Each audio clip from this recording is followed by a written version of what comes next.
நீங்கள் பார்த்துக் கொண்டிருப்பது உங்கள் விஜய்.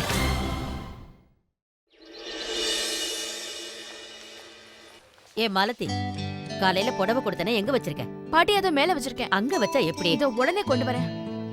இன்னும் கொஞ்ச நேரத்துல மெஹந்தி ஃபங்க்ஷன் ஆரம்பமாயிடும். போதும் அதை அப்படியே விட்டுரு. இரு. சொல்லுங்க. ஃபங்க்ஷனுக்கு தேவையான வேலையெல்லாம் எங்களை வச்சு பண்ணிடுவீங்க. ஃபங்க்ஷன் ஆரம்பிச்ச உடனே ஆம்பளைங்க வரக்கூடாதுன்னு சொல்லுவீங்க. இது என்ன நியாயம்? இதுக்கு எங்க கவலைப்படுறீங்க? ஃபங்க்ஷன் எப்படி நடந்ததுன்னு நான் போட்டோ எடுத்து உங்களுக்கு காட்டுறேன். அந்த போட்டோஸ பாத்தீங்கன்னா நீங்க ஃபங்க்ஷனை மிஸ் பண்ண ஃபீலே இருக்காது. சரி நாங்க செய்ய வேண்டிய வேலையெல்லாம் முடிச்சாச்சு. தாமோ கூட்டிட்டு நான் கிளம்புறேன். நீங்க இங்க நல்லா என்ஜாய் பண்ணுங்க. போங்க. அக்கா ஒரு நிமிஷம் நில்லுங்க.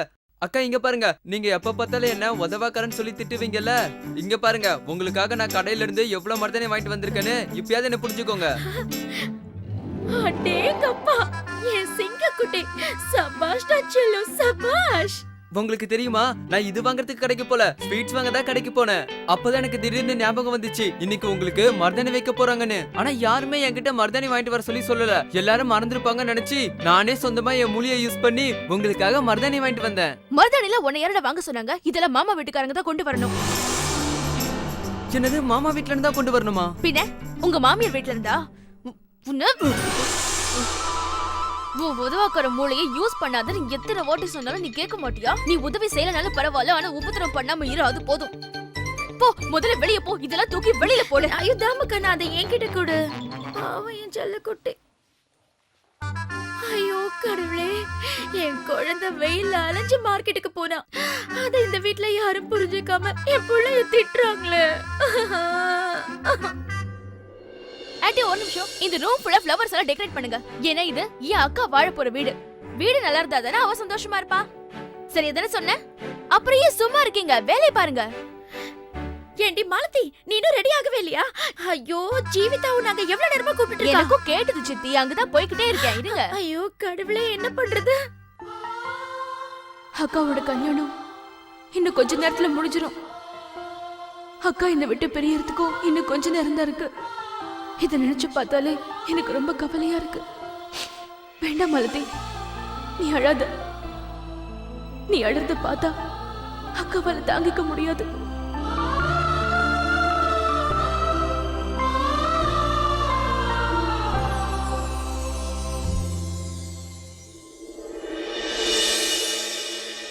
அக்கா, அட மாமா திரும்பவும் ஜன்னல் வழியா வரேன்னு சொல்லிருக்காரே, என்ன அதையே பாத்துட்டு இருக்க? இல்லடி, நான் உன்னதான் எதிர்பார்த்துட்டு இருந்தேன். ஆனா நீ தான் ரொம்ப பிஸியா வேலை பார்த்துட்டு இருக்கியே. அக்கா நான் என்ன பண்றது? பாட்டி தான் எனக்கு ஏகப்பட்ட வேலை கொடுத்துருக்காங்களே. தண்ணி கொண்டு வா, ஃப்ளவர்ஸ் எடுத்துட்டு வா, ஜுவல்ஸ் எடுத்துட்டு வா, அண்டா கொண்டு வா, குண்டா கொண்டு வா, இப்படி ஏகப்பட்ட வேலையை கொடுத்துட்டாங்க. இதெல்லாம் பண்ணி முடிக்கிறதுக்குள்ள எனக்கு இவ்வளவு நேரம் ஆயிடுச்சு. இன்னும் ட்ரெஸ் அயர்ன் பண்ணணும், என்ன ஜுவல் போட்டுக்கணும்னு செலக்ட் பண்ணணும். அப்புறம் எனக்கு வாங்கின சாண்டல்ஸ் எனக்கு பிடிக்கல, சோ வேற சாண்டல்ஸ் வாங்கணும். போதும் போதும் போதும், நீ என் கூட வா. உட்காரு.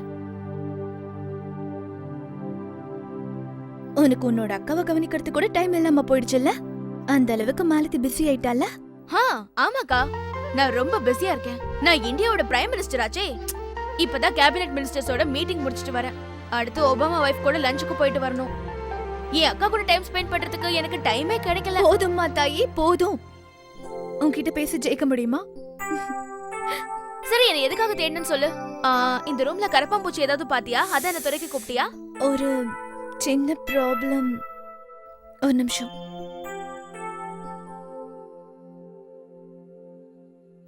அட கடவுளே, உனக்கு தெரியும்ல, என்னால நெயில் பாலிஷ் லெஃப்ட் ஹேண்டுக்கு மட்டும் தான் போட்டுக்க முடியும், ரைட் ஹேண்ட்ல போட்டுக்க முடியாது. ப்ளீஸ் மாலதி. சரி வா உட்காரு. எப்போ இதெல்லாம் கத்துக்க போற? கல்யாணத்துக்கு அப்புறம் உனக்கு ஹெல்ப் பண்றதுக்கு நான் என்ன கூடவே இருக்க போறேன்? மறந்துட்டேன், வசந்தி ஆண்டி தான் உனக்கு ஹெல்ப் பண்ண இருக்காங்களே. என் மாமியார் என் நெயில் பாலிஷ் போட்டு விட சொல்ற? சரி வேணா விடு. சரி ஷாலினி ஆண்டியோட ஹெல்ப் பண்ணிக்கோ. ஏய், ஓகே ஃபைன். அப்படினா நீ நெயில் பாலிஷ் இல்லாமலே சுத்து, அதான் உனக்கு பெட்டர்.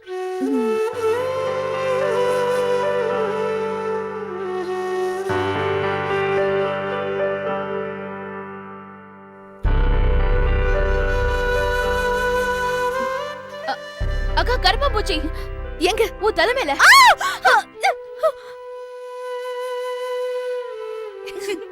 உன்ன அக்கா, இந்த சந்தோஷம் எல்லாம் இன்னும் கொஞ்ச நேரத்துக்கு தான். அக்காவை பிரிஞ்சதுக்கு அப்புறம் இந்த ஞாபகம் மட்டும்தான் என் கூடவே இருக்கும். ஆனா அக்காவை ரொம்பவே மிஸ் பண்ணுவேன்.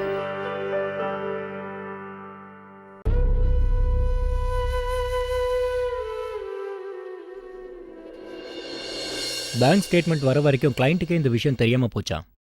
இன்ஃபேக்ட் நாமளும் அந்த நேரத்தில் அங்கே தான் இருந்திருக்கணும்.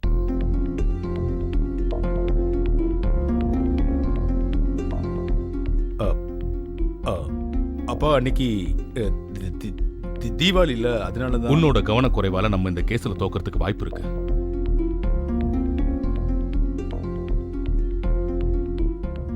வினய், இந்த கேஸ பத்தி எனக்கு முழுசா தெரியாது.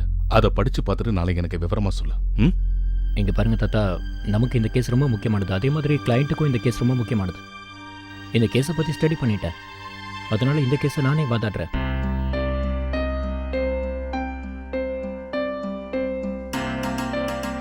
வினய், உன்னோட திறமையை பத்தி எனக்கு எந்த சந்தேகமும் இல்லை. ஆனா உனக்கு கல்யாணம் நடக்க போற இந்த நல்ல நேரத்துல இதெல்லாம் உனக்கு தேவைன்னு தான் யோசிக்கிறேன். அதுவும் இல்லாம நீ எதிர்த்து போராட போற ஆள் ரொம்ப மோசமானவன், சட்டத்துக்கு விரோதமா நடந்துக்கிறவங்க. இந்த கல்யாணம் நல்லபடியா நடக்கிற வரைக்கும் நீ ஒதுங்கி இருக்கிறது நல்லது. தவிர்க்க முடியாத சந்தர்ப்பம் வந்தா நம்ம வேற ஒரு லாயர் வச்சு வாதாடலாம். நியாயத்துக்காக போராடும்போது எதை பற்றியும் கவலைப்படக்கூடாதுன்னு நீங்கள் தானே தாத்தா சொல்லியிருக்கீங்க. இந்த தொழிலை நான் உங்ககிட்ட தான் கற்றுக்கிட்டேன். நீங்கள் எந்த கேஸாவது கைவிட்டிருக்கீங்களா? அப்படி இருக்க நான் மட்டும் எப்படி தாத்தா விடுவேன்? தாத்தா ப்ளீஸ், இந்த கேஸை என்கிட்ட விட்டுருங்க. நான் இந்த கேஸை எடுத்து நடத்துறதுனால என்னோட கல்யாணத்துக்கு எந்த பிரச்சனையும் வராது.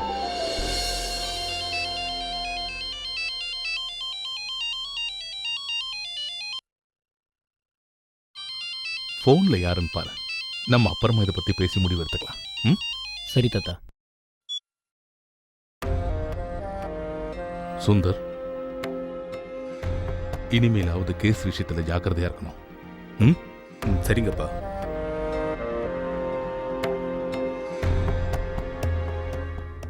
ஹலோ.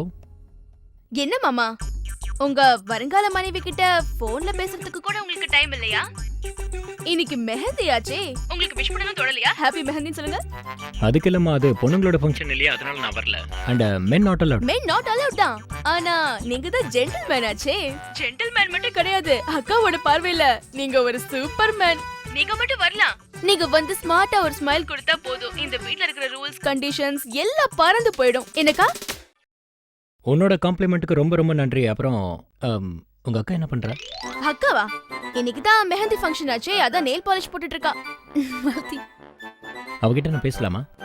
ஏன், உங்களால இங்க நேர்ல வந்து பேச முடியாதா? அதுவும் இல்லாம அக்கா இன்னும் உங்க வைஃப் ஆகல, சோ ஏன் கண்ட்ரோல்ல தான் இருப்பா. நான் ஒன்னும் இல்லைன்னு சொல்லலையே, அதனால தானே நான் உங்ககிட்ட பர்மிஷன் கேட்டு பேசலான்னு பாக்குறேன். அட சரி, ஓகே. ஆனா ஒண்ணு, அக்கா கிட்ட பேசணும்னா நீங்க எனக்கு ஒண்ணு கொடுத்தே ஆகணும். நீ என்ன பொண்ணா இல்ல பிளாக்மெயிலரா? ஒரு கணவன் தன்னோட வருங்கால மனைவி கிட்ட பேசணும்னு ஆசைப்படுறான், அதுக்கு நீ விலை பேசிக்கிட்டு இருக்க? உனக்கே சீப்பா இல்ல? முந்திரி கொட்டை. முந்திரி கொட்டையா? என் பேர்ல எவ்வளவு வீரம் இருக்கு தெரியுமா? விஸ்வா. பேரு நல்லா இருந்தா என்ன பிரயோஜனம்? பேருக்கு ஏத்த மாதிரி தான் யாரும் நடந்துக்க மாட்டேங்கிறாங்களே. அதுலயும் சில பேரு இருக்கிறதுல நான் தான் புத்திசாலி நினைச்சுப்பாங்க. அப்புறம் மெஹந்தி ஃபங்க்ஷனுக்கு மாமா மட்டும் தான் அலவுட், நீ இல்ல. ஓகே, வழக்கம் போல கேட் கிராஷ் பண்ணிக்கிட்டு வந்துராத. கவலைப்படாத, வர மாட்டேன். அதுவும் இல்லாம எனக்கு பொண்ணுங்களோட ஃபங்க்ஷனாலே போக பிடிக்காது. அதுவும் நீ இருக்கிற இடத்துக்கு நான் கண்டிப்பா வர மாட்டேன். ஆமா, நீ வராம இருக்கிறதே நல்லது. அப்புறம் உன்கிட்ட வளவளன்னு பேசுறதுக்கு எனக்கு டைம் இல்ல, நான் அப்புறம் பேசுறேன்.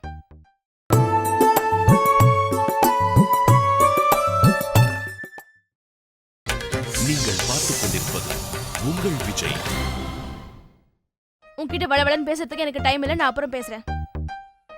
அண்ணா, ஓ மச்சினிச்சி உன்னோட பாடு. இவ்வளோ நாளா அண்ணி எப்படிதான் அவ கூட இருந்தாங்களோ. அடா இங்க பாரு அண்ணா, அத்தை நம்ம ஃபங்க்ஷனுக்கு நமிதாவை இன்வைட் பண்ணாங்களா என்ன? அடா நம்ம சித்தி. நான் வெள்ள படத்துல வர நமிதா மாதிரியே இருக்கேனா? ஆமா சித்தி, இன்னைக்கு ஃபங்க்ஷன்ல எல்லா பொம்பளைங்களோட கண்ணும் உங்க மேலதான் இருக்க போகுது. எக்ஸாக்ட்டா நீங்க எப்படி இருக்கீங்கன்னு சொல்லவா? ஃபேஷன் ஷோல நடந்து வர்ற சூப்பர் மாடல் மாதிரி இருக்கீங்க. நீ ரொம்ப சூப்பரா சொன்ன, அதனால தான் உன்னை எனக்கு ரொம்ப பிடிக்கும். விஸ்வா, நான் ஒரு விஷயம் சொல்லட்டுமா? படத்துல மியூசிக்கும் பாட்டும் இல்லனா பார்க்க நல்லாவே இருக்காது. சரியா சொன்னீங்க. அதே மாதிரி கல்யாணத்துல நீ பாடலனா நல்லா இருக்குமான்னு சொல்லு. வாரணமாயிரம் படத்துல கூட சூர்யா கையில கிட்டாரை வச்சுட்டு சூப்பரா ஒரு பாட்டு பாடுவாரு, ஞாபகம் இருக்கா? அந்த பாட்டுக்காக எல்லா பொண்ணுங்களும் ஆட்டோகிராஃப் வாங்குறதுக்காக அவர் பின்னாடியே சுத்தி வந்தாங்க. நீயும் அதே மாதிரி பாடுறியா?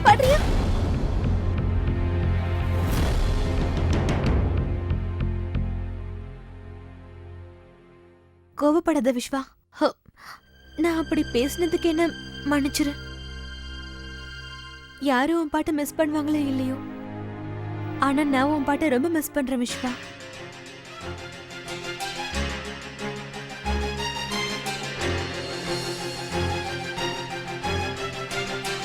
ஓ அண்ணி, சரியான நேரத்துக்கு வந்துட்டீங்க. நானே உங்களை பார்க்க வரல. அது என்ன விஷயம்னா, மாலதி இன்னைக்கு மெஹந்தி ஃபங்க்ஷன்ல ஒரு சூப்பர் ப்ரோக்ராம் பண்ண போறா. அது என்னன்னு யார்கிட்டயுமே சொல்லாம ரொம்ப சர்ப்ரைஸா வச்சிருக்கா. மாலதி டான்ஸ் ஆட போறாளா? அது சர்ப்ரைஸ். ஆனா எனக்கு உங்களை நினைச்சதா ரொம்ப வருத்தமா இருக்கு. ஏன்னா அந்த ப்ரோக்ராம்ல ஜென்ஸ் அலௌட் இல்லையே. Boys not allowed. ஆனா இன்னைக்கு ஃபங்க்ஷன்ல உன் அன்பு மச்சினிச்சியோட முதல் பெர்ஃபார்மன்ஸ். நாம 2 பேரும் போய் அவளை உற்சாகப்படுத்தினா நல்லா இருக்கும்ல? அப்படி பண்ணலன்னா அவ தப்பா நினைச்சுப்பாள்ல? கண்டிப்பா வரக்கூடாது. யாரும் விதிமுறையை மீறி அங்க வரக்கூடாது.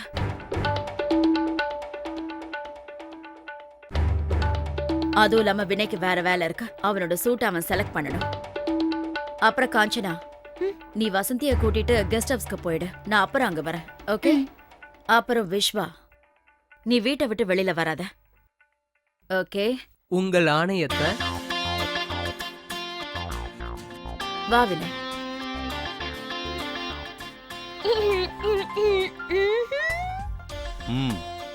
பாத்தியா? சித்தப்பா, அத்தை தப்பு பண்ணிட்டாங்க.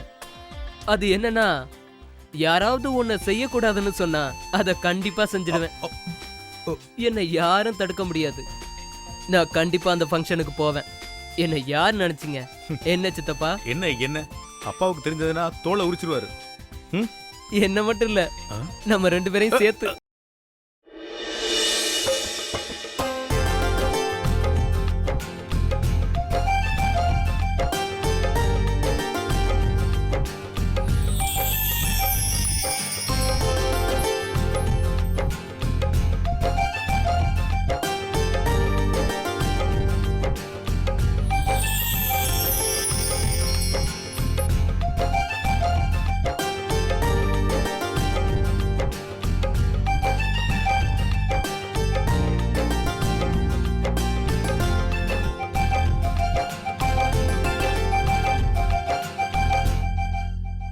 உங்களுக்கு ஒரு விஷயம் தெரியுமா அத்தை? இவங்க மெஹந்தி போடுறவங்கள லண்டன்ல இருந்து வர வச்சிருக்காங்க. அப்புறம் அந்த வளையலை எல்லாம் ஹைதராபாத்ல இருந்து வர வச்சிருக்காங்க. இதுக்கே இந்த அளவுக்கு செலவு பண்றாங்க. இப்படி எல்லாம் செலவு பண்றதுக்கு இந்த குடும்பத்தால தான் முடியும். வேற யாரும். போதும், நிறுத்துறியா? வாங்க வாங்க. வணக்கம். வணக்கம். உங்க எல்லாருக்கும் வாழ்த்துக்கள் சொல்லிக்கிறேன். உங்களுக்கும் வாழ்த்துக்கள். உங்களுக்கு தெரியுமா, ரொம்ப வருஷம் கழிச்சு எங்க வீட்டுல சுபகாரியம் நடக்க போகுது. அதை நினைச்சா எங்களுக்கு ரொம்ப சந்தோஷமா இருக்கு. ஆமா அக்கா, நம்ம இந்த கல்யாணத்தை நல்லா நடத்தணும்னு எல்லாத்தையும் பார்த்து செஞ்சோம். வர விருந்தாளிங்களாம் அசந்து போய் நிப்பாங்க. அதனாலதான் இந்த ஃபங்க்ஷன் மெஹந்தி ஃபங்க்ஷனை விட ரொம்ப கிராண்டா இருக்கு.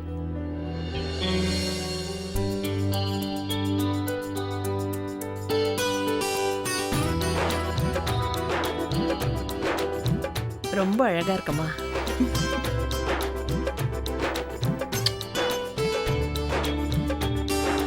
என் கண்ணே பற்றும் போல இருக்கு.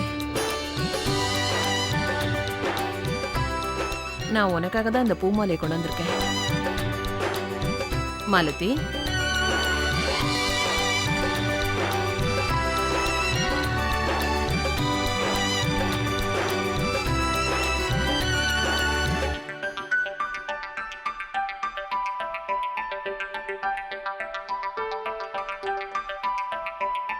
உங்க கல்யாணத்தை ரொம்ப கிராண்டா நடத்தும் ஜீவிதா. ஜீவிதா, மருதாணி பார்க்க பச்சை நிறத்துல இருந்தாலும் அது கைய சிவப்பாக்கிடும். அது மருதாணியோட குணம்னு தான் சொல்லணும்.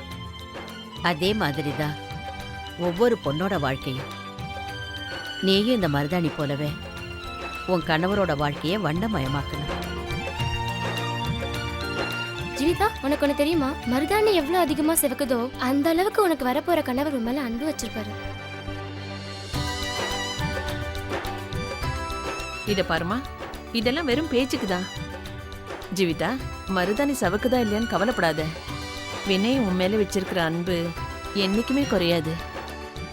எனக்கு முழு நம்பிக்கை இருக்கு. உன்னோட ஷெர்வானி ரொம்ப அழகா இருக்கு வினய். ஐ அம் so happy. அதுவும் இல்லாம ஜீவிதாவோட Dress கூட உன் Dress நல்ல மேட்ச் ஆயிருக்கு. உண்மையிலேயே வினய், ஜீவிதா ரொம்ப ரொம்ப நல்ல பொண்ணு. and I'm sure உங்களோட வாழ்க்கையில நீங்க 2 பேரும் ரொம்ப சந்தோஷமா இருக்க போறீங்க. ஆனா ஆனா என்னத்த? ஜீவிதாவோட தங்கச்சி வினய், அவளை பத்தி நினைச்சாதான் எனக்கு கவலையா இருக்கா. அவளோட விளையாட்டு கூட கொஞ்சம் கூட போகல. எந்த நேரத்துல என்ன பண்ணுவாளோன்னு பயமா இருக்கா. அதுவும் இல்லாம விஸ்வா கூட அவ இப்படி பழகிறது எனக்கு சுத்தமா பிடிக்கல. விஸ்வாவை தேவையில்லாம தூண்டி விடுறா. அதனாலதான் அவன் மெஹந்தி ஃபங்க்ஷன் அட்டென்ட் பண்ணணும்னு ரொம்ப அடம் பிடிக்கிறான். ஆம்பளைங்க அந்த ஃபங்க்ஷனுக்கு வரக்கூடாதுன்னு எவ்வளவு சொன்னாலும் கேட்க மாட்டேங்கிறான். அத்த, விஸ்வா அந்த மாதிரிலாம் கிடையாது. அது மட்டும் இல்லாம அவனை யாராலையும் தூண்டி விடவும் முடியாது. அதே அளவுக்கு மாலதியும் ஒன்றும் தெரியாத ஒரு சின்ன பொண்ணு. அவ கொஞ்சம் வாயாடி நானும் ஒத்துக்கிறேன். இருந்தாலும் அவ ரொம்ப நல்லவத்த. உனக்கு எப்பவுமே மத்தவங்க கிட்ட இருக்கிற நல்ல விஷயம் தான் தெரியும். அதுக்கு காரணம் உன்னோட நல்ல மனசுதான். ஒரு நிமிஷம், அம்மா கிட்ட இருந்து ஃபோன். சொல்லுங்கம்மா. சரி, நான் அத்தையை மகந்தி ஃபங்க்ஷன் கொண்டு போய் விட்டுட்டு ஆஃபீஸ் கிளம்பி போறேன். சரிம்மா, பாய். வா போலாம்.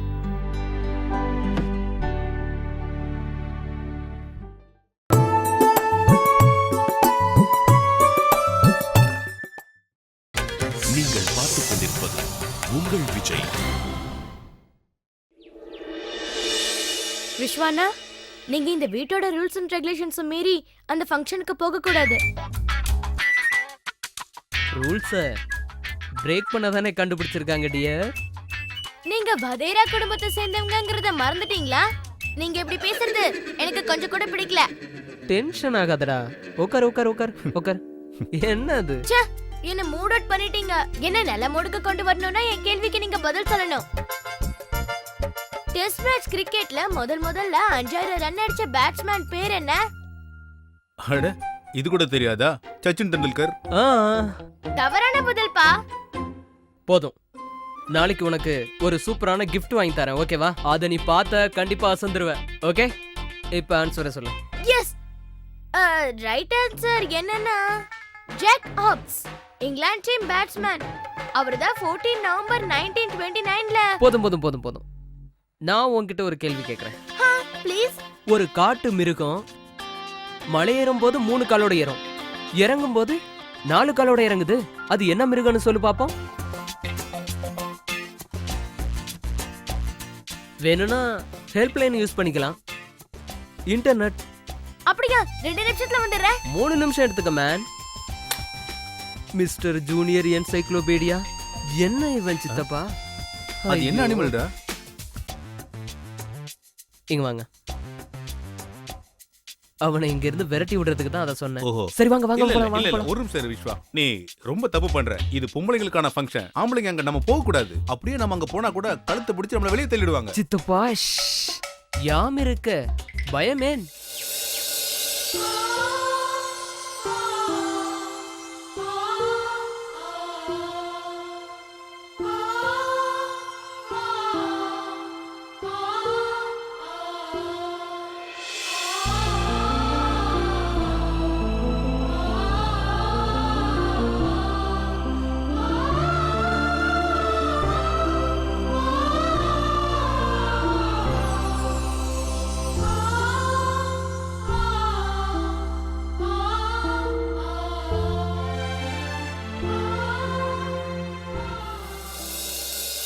சொல்லுங்க மிஸ்டர் சந்தானம். சரி, நான் ஆஃபீஸ் தான் கிளம்பி வந்துட்டு இருக்கேன். ஒரு நிமிஷம் வக்கீல் சார்.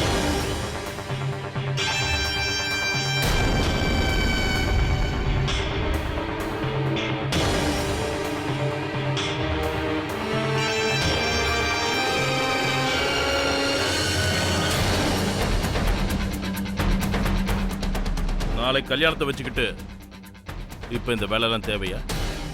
கல்யாணத்துக்கு அப்புறம் ஹனிமூனுக்கு ஊட்டி, கொடைக்கானல், சிம்லா, டார்ஜிலிங் இப்படி ஏதாவது பிளான் பண்ணுங்க.